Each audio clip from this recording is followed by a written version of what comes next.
So I have 16 weeks until we run out of money, and then we're out of business. Really, the only word for it is... Oh my...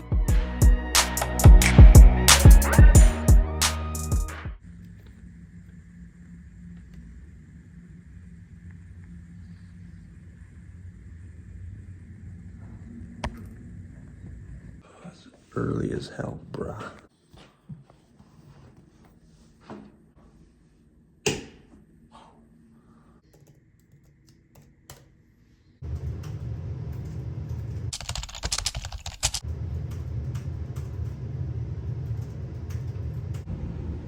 We will see if that makes any changes.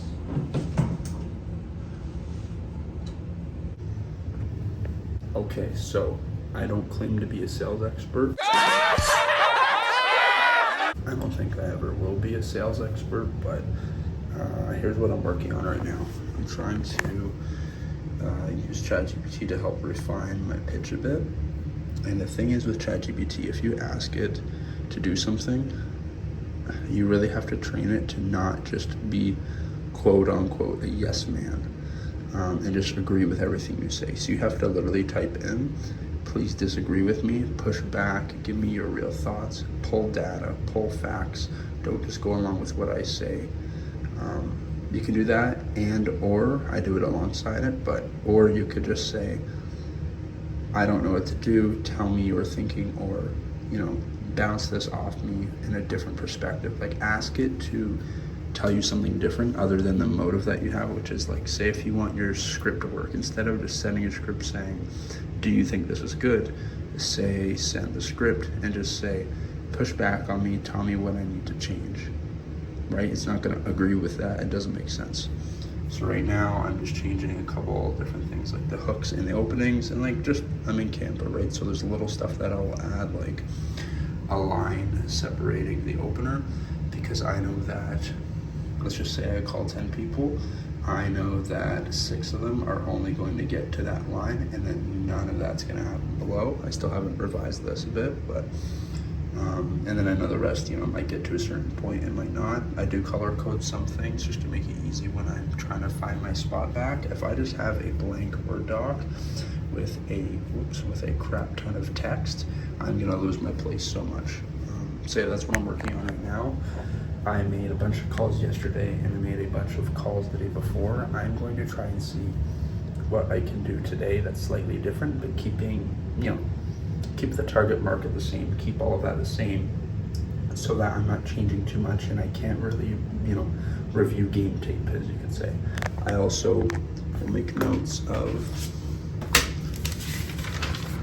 the calls and what happened and what stuff I could do. I also make tally marks for some of my calls, so that way I can actually, in the time, okay, there's another one, there's another one, there's another one.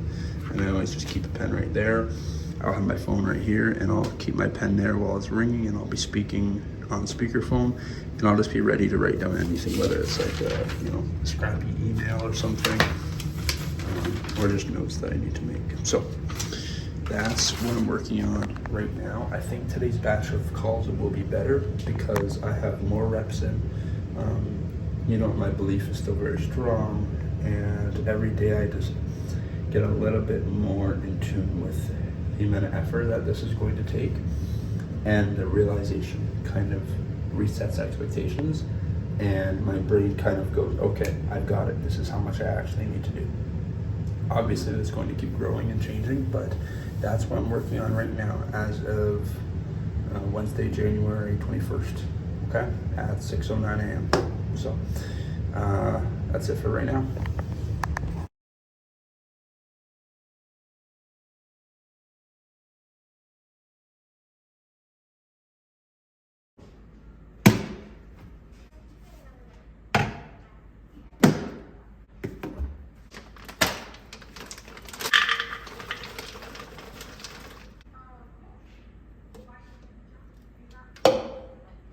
Kobe!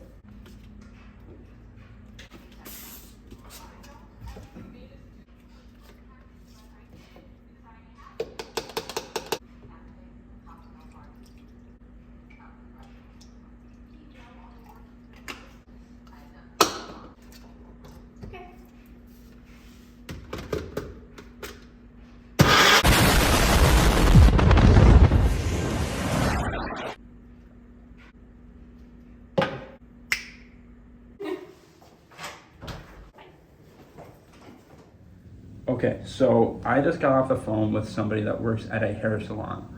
And I go through my thing. I have my CRM, ChatGPT, and whatever they have for the websites on the left side, and I have my script on the right side where I can zoom in if I need to and make my changes there throughout the dialogue. I got off the phone with a lady who is running a hair salon. I say, hey, how are you? Is the owner or one of the managers around by chance? She goes, actually, I am the owner. What's up? And I said, I am a local here in Calgary as well. I would like to let you know that this is a cold call, but I promise to keep it under 1 minute. Would you like to hang up or hear what I'm offering? And she goes, this is a what? And she has that silence. And that's kind of, it's not great when you're on a phone call, that weird confusion at the start. It's nice to have a pattern interrupted of, hey, I'm calling, no, I'm not interested, bye, click. Like, that's not what we like. There's a good pattern interrupt sometimes, which is nice, but she goes, a what? And I said, a cold call. And already I'm like cringing in my head, right? And she goes, this is what she says back to me. She goes, I don't even know what that is, my guy, so pop off, say whatever you need to say. And she was like upbeat and happy about it. And I was like, and I kind of find my place again because that took me off. And it's nice, you got to have your feet planted and be ready for everything. I just wasn't ready for that. And, I go through my thing. I said, well, I'm looking to take your social media off your hands, that type of thing. But I found it super funny that she was just like, I don't even know what a cold call is, bro. Pop off. Just say what you need to say. I thought that was sweet. So I'm going to get back to it now, and hopefully I can find more people that are cool like that. The end result was they're having some legal issues or financial issues, but she was super nice and super sweet. She just said, no, sorry, like now, so I literally can't do anything. But what I will do is I'll take your email, and if you want to shoot me something, and then in a few months, like, reply back so it's at the top of my feed, I'll look at it then, closer to Stampede. And I said, perfect, let's do it. So, a little bit of a funny story. I'm going to get back to it now.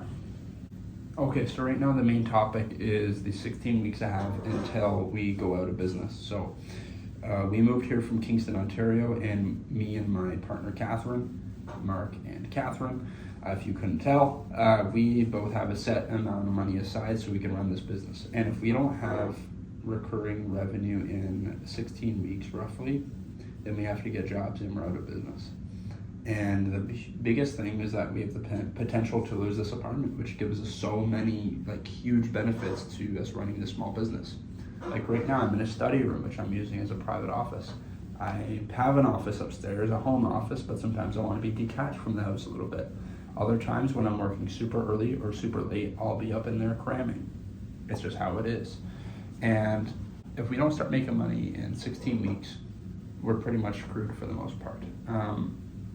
We'd have to then get a full-time job, and I wouldn't want anything that's taking up too much of my mental load. I'd want to still work on the business, so I'd have to get a very, very low-end, mindless job. For me, it would be working in a grocery store that's right in this building, or being a cleaner, because I can listen to podcasts, I can go over stuff in my head, I can listen to my sales calls over and over again, and I can figure out what I need to change. I can practice them on my own when I'm alone. There's all these different things that I can do.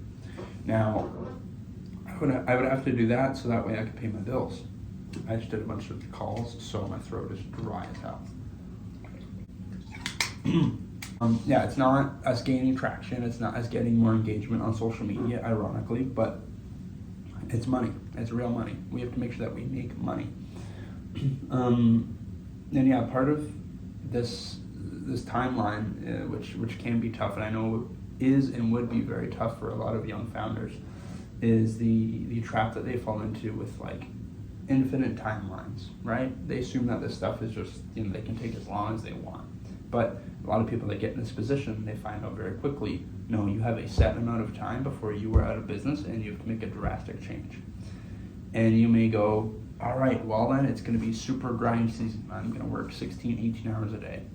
Unless you've worked 16, 18 hours a day consistently, hard, you have no idea what you're talking about. It's very hard.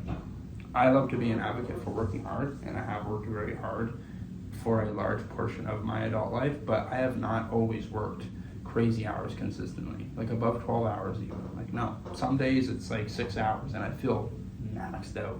If you get 4 to 5 hours of deep, great work, that's high energy taking, mind you, like it literally strips all the energy from your brain, you feel toast at the end of it. But typically a good little refresher and you're back to, feeling good. But if you think you're gonna have this huge grind season of 18-hour days, 6 or 7 days a week, like just pumping it out, you can do it. It's possible. Okay, I believe in you, but people severely underestimate the type of toll that has on your mental well-being, not after like people think, but during it. You're in the mud, and the problem with being in the mud is not just that you're moody or you're unhappy or you're tired all the time, which you are as a founder. You're exhausted 24/7 usually.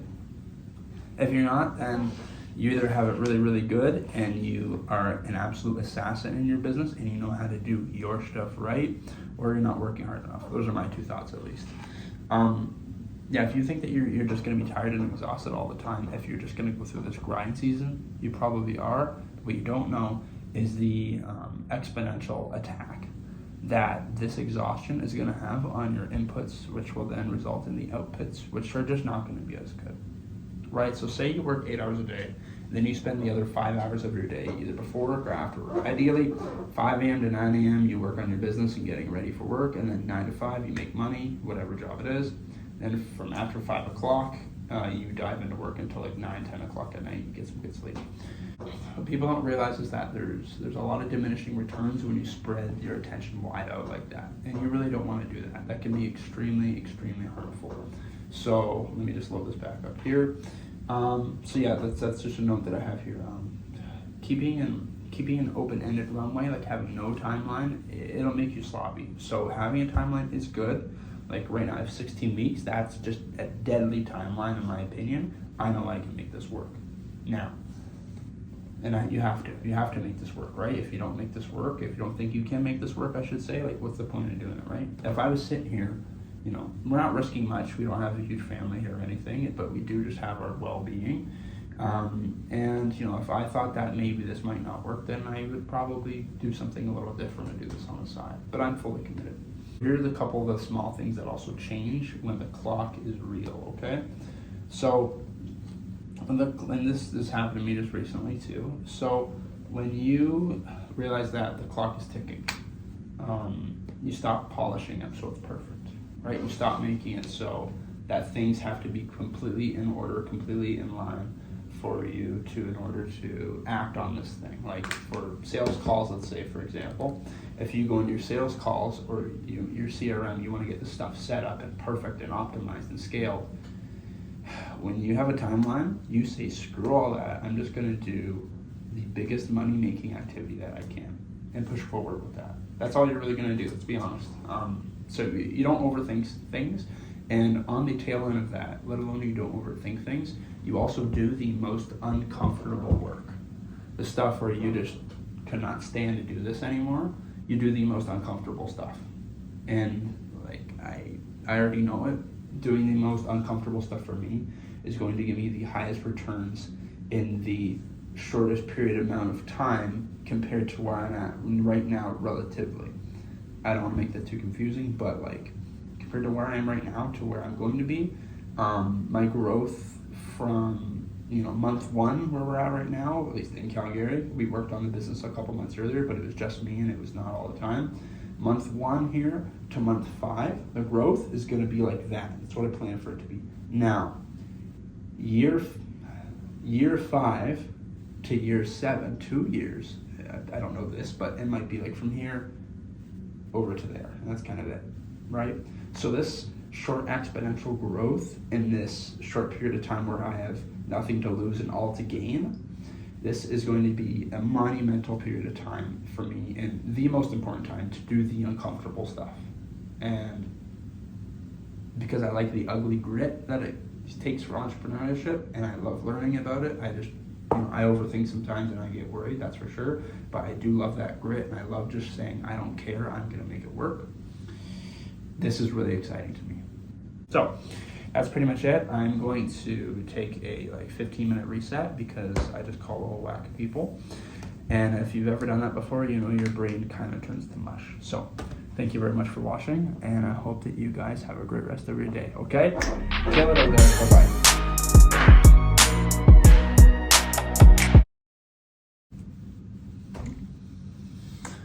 I forget the email the person just told me to contact the store with.